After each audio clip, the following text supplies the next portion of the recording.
Friends, this is Rajat Shettiya and today I am going to teach you the first chapter from the textbook It So Happened, that is, How the Camel Got His Hump.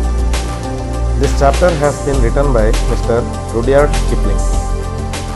Rudyard Kipling is very famous in writing fiction stories. Most of his fictions consists of the stories containing the characters of man as well as animals. The most famous story written by him is The Jungle Book. Similarly, he has written a short story for the children. One of them is How the Camel Got His Hump. This story is derived from a time when the world started and there were only 4 or 5 different characters present in this world at the beginning. In a howling desert, the man was made the superior. Under the human, 4 different animals were being assigned to work. They were the camel, the dog, an ox, as well as a horse. Out of these 4 animals, the camel was the laziest one. The remaining were very hardworking. So let's begin the first part of this chapter, the short story How the Camel Got His Hump, written by Mr. Rudyard Kipling. The world had just begun and the animals were working for humans. There was one lazy animal that did nothing and said nothing but humph. This animal here is nothing but the camel. Even the clever jinn was at his wits' end. So let's begin. In the beginning, when the world was new and the animals were just beginning to work for man, there was a camel and he lived in the middle of a howling desert because he did not want to work. He ate sticks, thorns and prickles, and when anybody spoke to him, he said humph, just humph and no more. As you can see here in the drawing, this thing here, this animal is the camel, and any animal like a dog or something, whenever it came or approached the camel, why don't you work? What are you doing? Or any other questions asked by the animals, the response given by the camel was humph, nothing else. So the daily routine of the camel was to eat sticks, thorns and prickles, and whenever he was being spoken to anybody, he just said humph. Let's proceed. Presently, the horse came to him on Monday morning with a saddle on his back and said, Camel, oh camel, come out and trot like the rest of us. Humph, said the camel, and the horse went away and told the man.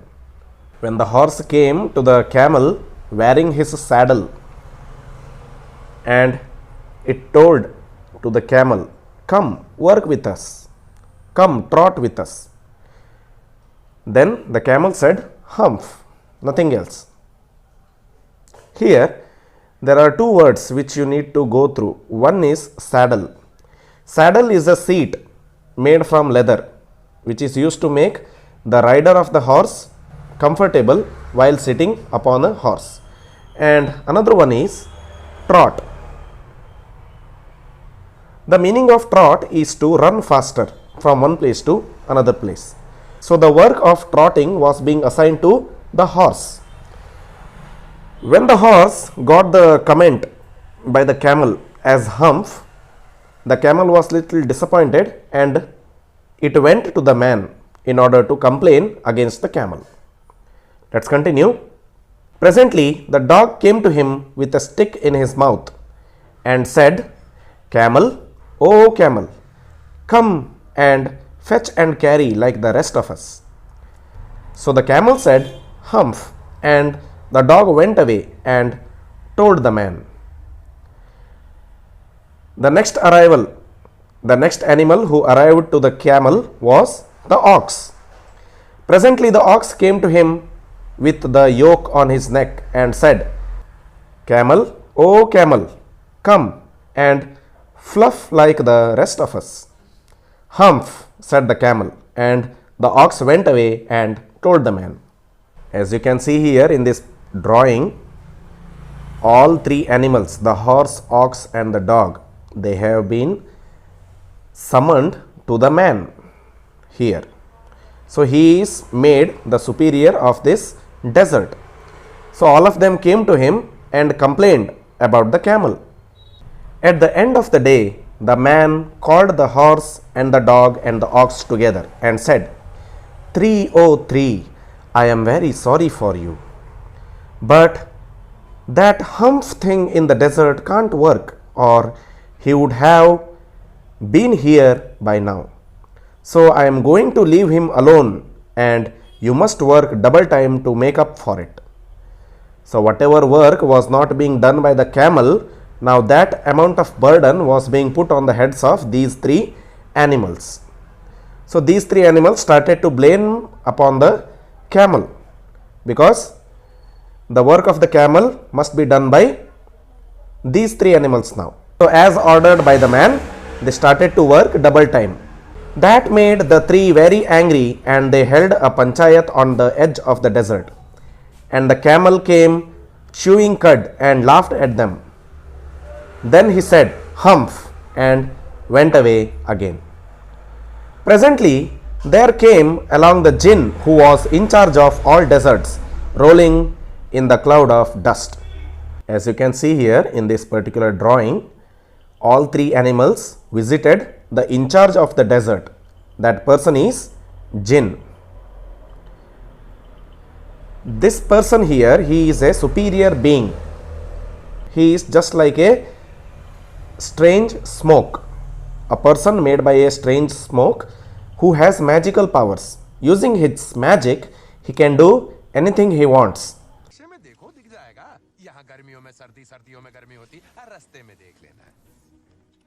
लेकिन हम जाएंगे कैसे? चाहिए कोई शाही सवारी।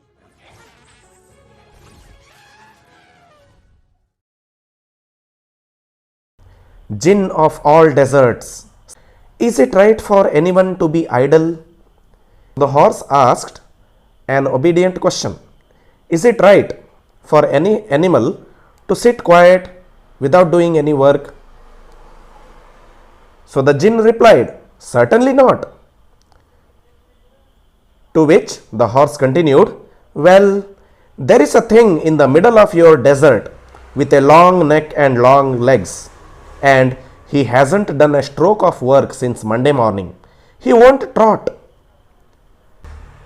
So the horse complained against the camel that since the beginning of this world, from Monday till now, the camel has not done a stroke of work, due to which we three animals have to do the work which was assigned to the camel now. So you need to take some measures against this. To which the jinn started whistling. Phew, that's my camel. What does he say about it? So the ox replied, he says humph. He won't pluff. Very good, said the jinn. I will humph him if you will kindly wait a minute. So the jinn convinced the remaining three animals that I am going to teach the lesson what the camel deserves. If he is saying humph, then surely I am going to humph him someday. Just give me some time. So this ends the part 1 of this short story. Now let's proceed with the part 2. As you can see here, these three statements here are the short summary of what's going to happen in the upcoming part of this chapter. The jinn remonstrated with the camel, who said humph. The camel's beautiful back suddenly grew a lump, which was the camel's hump. The jinn assured the camel his hump would always be a help, not a hindrance. So this is going to be the short summary, what's going to happen. Now let's proceed with the story. After hearing the complaints from the animals, the horse, ox and the dog, the jinn visited the camel, who was drinking water from a pool. So the jinn rolled himself up in his dust cloak and took a walk across the desert and found the camel looking at his own reflection in a pool of water.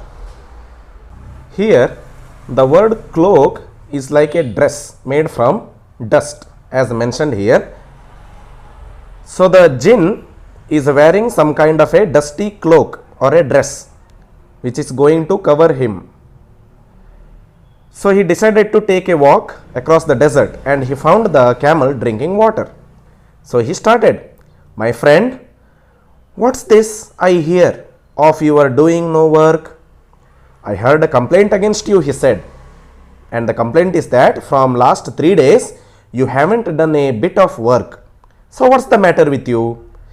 The jinn sat down with his chin in his hand while the camel looked at his own reflection in the pool of water.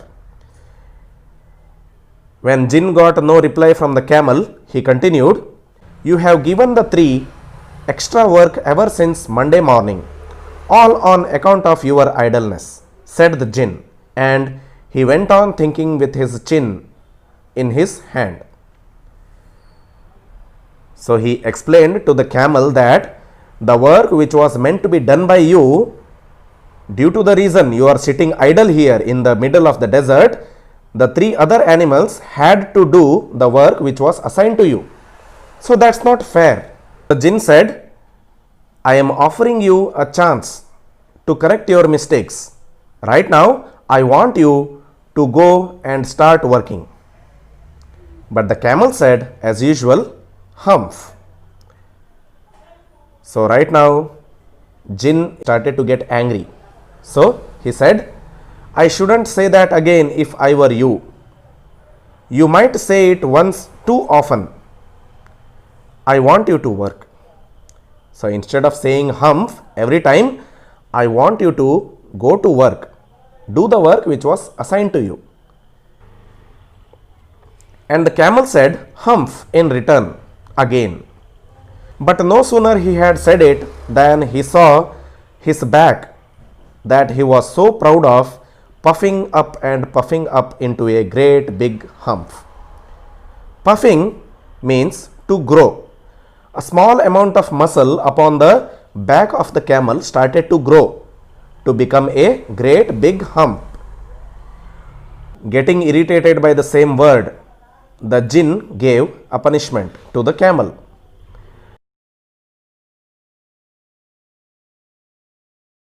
So the jinn replied, "Do you see that? That's your very own humph that you have brought upon your very own self by not working. From last 3 days, whatever work was being kept pending by you, as a punishment, I have provided you with a humph on your back. Today is Thursday and you have done no work since Monday when the work began. Now you are going to work." Now the camel started to speak like the other animals. "How can I, with this humph on my back? A few moments ago when I had no humph, it was easy for me to work. Now that I have the humph, how can you expect me to work?" he asked to the jinn.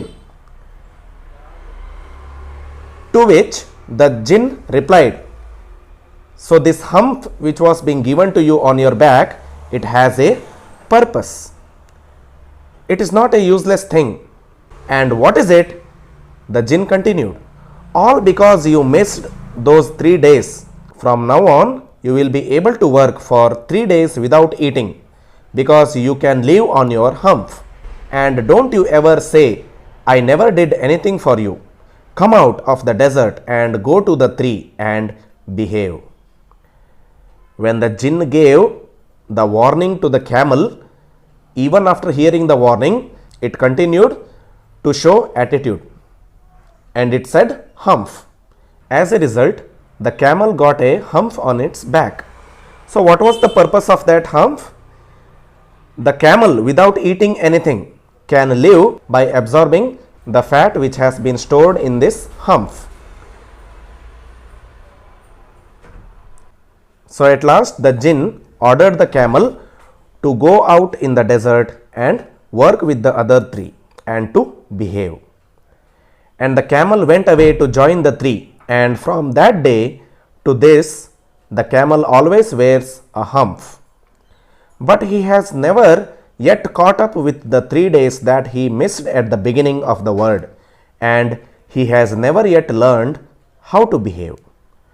So, from the beginning till now, the camel is not seen working too much, like how the other three animals works.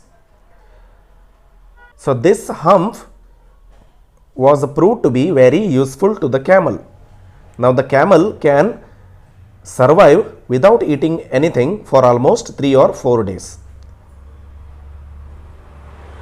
So, this beautiful short story has been written by Mr. Rudyard Kipling. That's the name of the author. From this chapter, you only need to write the comprehension check questions which they have given here at the end of every part. So, here there are 4 questions. Next, you can find the comprehension check questions at the end of this chapter here. So, these 8 questions the students have to write in their notes. With this, I am going to end this episode. In the next class, I am going to continue with the Honeydew textbook, the next chapter. Till then, stay home, stay safe. Thank you.